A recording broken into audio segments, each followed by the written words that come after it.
Lord.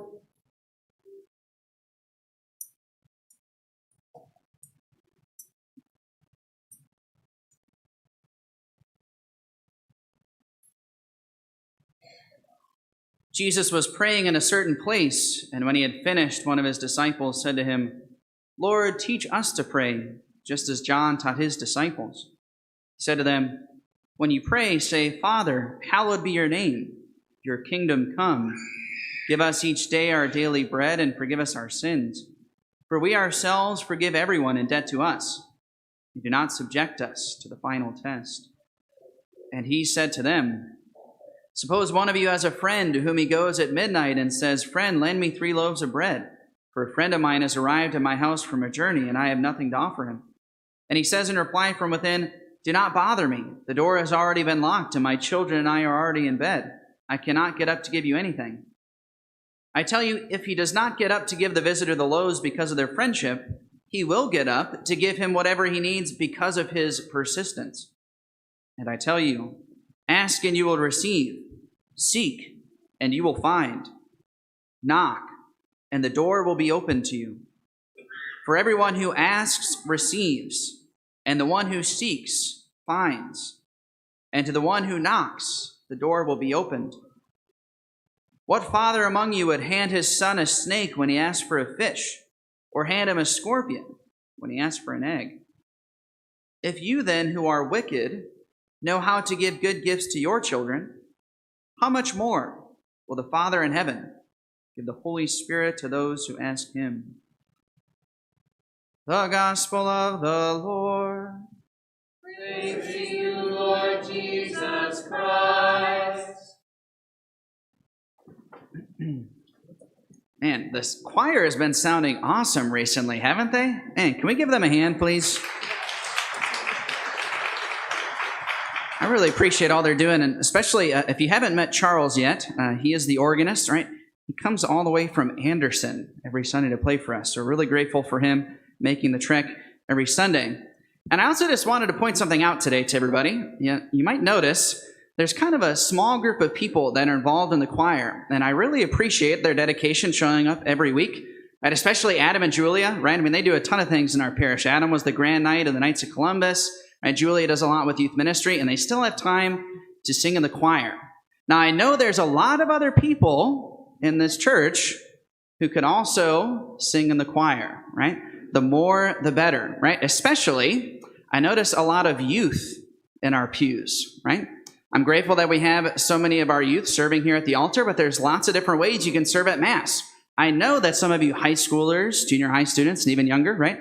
I know that some of you have good and beautiful voices, right? You can sing in the choir, or maybe even if you play an instrument, right? We need more people in the choir, right? To make sure that this keeps going well, right?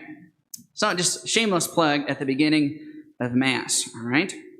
So what I wanted to talk about today was actually something I've been reflecting a lot on since I've been here in Crawfordsville. Many of you know this is my first time being a pastor. It's been an awesome experience, and one of the things that has stood out to me a lot being here in Crawfordsville is I've interacted a lot more with non-Catholics, right, than I have in the past, and especially here in Crawfordsville, right? Catholicism, to many people in this town, it still kind of seems like a mystery, right? Some people even suspicious of Catholicism. So it's been very interesting to interact with a lot of different Protestants and talk with them. And I remember one conversation in particular. I was playing Ultimate Frisbee over at the Baptist Church on State Road 32, and there was a young man there.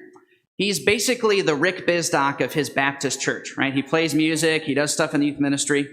And we started talking about his seminary experience, and I was really impressed because he was asking me a lot of really deep philosophical and historical questions, which is something I'm not really used to. A lot of times in Baptist seminaries, right, every class is just on the Bible, right? So I was pretty impressed. And then he asked me a question after we started talking for a while, and something I never forget because I'd never been asked it before. He said, "Are you a dispensationalist or a covenant theologian?" And I was really perplexed. Have any of you ever been asked that question before? Probably not, okay? And even in all my years of seminary, I was never asked that question. And so I was very perplexed. And over the course of our conversation, he was kind of explaining what it means. And it turns out that in the United States, especially amongst evangelical and non-denominational churches, there's a huge debate going on right now between these two camps of people. And the central question is, what are we supposed to do with the Old Testament? This is the major question being discussed in many Protestant seminaries. And it's a good question, right? Because if you go into a Protestant church, you won't really see anything that at all resembles anything from the Old Testament, right? All those rituals and rules and laws, right? Part of the reason why we as Catholics have never heard of this debate is because as Catholics, we don't have that same issue, right? As Catholics, we don't question how to understand the Old Testament, right? We believe that we are living the fulfillment of the Old Testament and of the Old Covenant. Right? A lot of things in the Catholic Church that might seem strange to people who are not Catholic, right? Where does it come from? It comes from the Old Covenant. It comes from ancient Judaism. It comes from the Old Testament. See, this is one of the most amazing things about being Catholic, right? Is that we don't just read one half of the Bible, right? We read the Bible as a coherent whole. And so many of our teachings, many of our strange practices, they're rooted in the Old Testament. Something even cooler, I remember I noticed this when I was in seminary. I was able to go to a Jewish synagogue. And I remember thinking essentially the same thing. A Jewish synagogue basically appeared kind of like a Protestant church, right? There's no altar in a Jewish synagogue. There's no tabernacle in a Jewish synagogue, right? This has been an issue for many centuries. Because in ancient Judaism, everything was rooted around worship in the temple. Shortly after the time of Christ, the temple was destroyed, right? And so for the last 2,000 years, Jewish people have kind of had this strange anomaly of saying, you know, everything that we read about in the Bible talks about worship in the temple, and yet we don't have a temple. We don't have animal sacrifices anymore. This was a big thing at the time of the Protestant Reformation. Martin Luther and many of the other reformers, right? They wanted to learn about their roots in Judaism, so they talked to Jewish rabbis of their day, right? But again, it's the same issue. Those rabbis were not familiar with the temple and the different rituals. This is one of the most amazing things I think about being Catholic, right? Is that we are the closest denomination. Not only are we the original denomination of Christians, but we are the closest related to ancient Judaism and to the Old Testament. Contrary to what many people think, when Jesus began his public ministry, right, he didn't disdain all of those Jewish traditions. As a matter of fact, he said, I came not to abolish the law, but to fulfill it, right? All of those rules and rituals in the temple, he came to fulfill them, right? And so as Catholics, things that might seem a little bit strange oftentimes are rooted in that very fact, right? We don't believe that the Old Testament is just to be ignored now, right? And we've moved on. We are living the fulfillment, right? That's why every Catholic church, for example, is structured in a similar way to the Jewish temple in Jerusalem, right? In the temple, there was the court of the Gentiles, which we call our narthex, right? And then you had the inner space where people would come and bring their sacrifices, right? We have our nave here. And then the sacrifice took place in the sanctuary, what we as Catholics recognize as this elevated area of the sanctuary. In the Jewish temple, right, there used to be a railing, right? The animals were oftentimes, their blood was drawn out over the railing, right? In Catholic churches, we used to have communion rails, right, to recognize this. In the Jewish temple, you had the altar of sacrifice. In every Catholic church, we have our altar. It's not a table. It is an altar where the sacrifice of Christ on the cross is represented to us. The heart of the Jewish temple was the Holy of Holies, where the very presence of God dwelt, right? The mysterious bread of the presence and the manna, right? We have our tabernacle, right? The new Holy of Holies. In many Protestant churches, right, the preacher, the leader of worship will be dressed in a robe or a suit and tie, right? As Catholics, we dress as priests, right?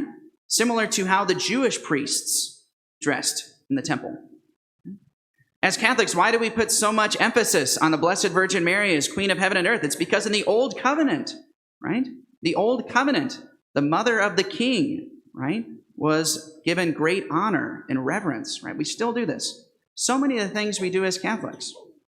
In many Protestant churches, right, they'll only have worship services on Sunday mornings, but we as Catholics, we have it every day. We have daily Mass. Why is that? Because in the temple, sacrifice was offered every day. A sacrifice of a lamb which was shared by a meal of bread and wine. Now, I know this is kind of strange for you guys to think about this, but just try to imagine this, right? Try to imagine a place where a sacrifice of a lamb, and it involves bread and wine, an altar, happens every single day.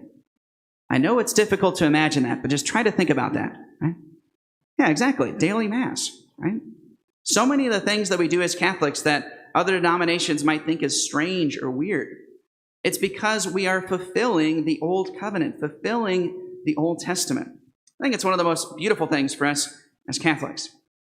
Now, the reason I bring this up is because this came up in the readings again, right? The second reading from St. Paul to the Colossians. Again, one of the things that many Protestant denominations disagree with Catholics on is our idea of baptism. And many Protestant churches, they don't baptize infants or children. You wait till somebody is an adult so that they can make that conscious decision on their own, right? And then baptism is just like an outward manifestation of that. We as Catholics don't believe that. We don't believe that because that's not what St. Paul believed. That's not what the early Christians believed. As you read in the letter of Colossians, which we heard from today, baptism is the new circumcision in the new covenant. In the old covenant, to become a member of God's people, right, you were circumcised along with your family. That made you a member of God's people. In the new covenant, that has been replaced by the sacrament of baptism. To become a member of God's people, to become a member of the church, you get baptized. That's why there's no need for circumcision anymore.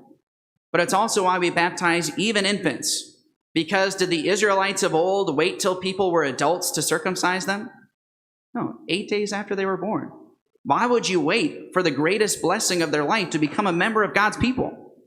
And so likewise as Catholics, why would you wait to give the greatest gift you can possibly give to your child, the sacrament of baptism, to become a member of God's holy church?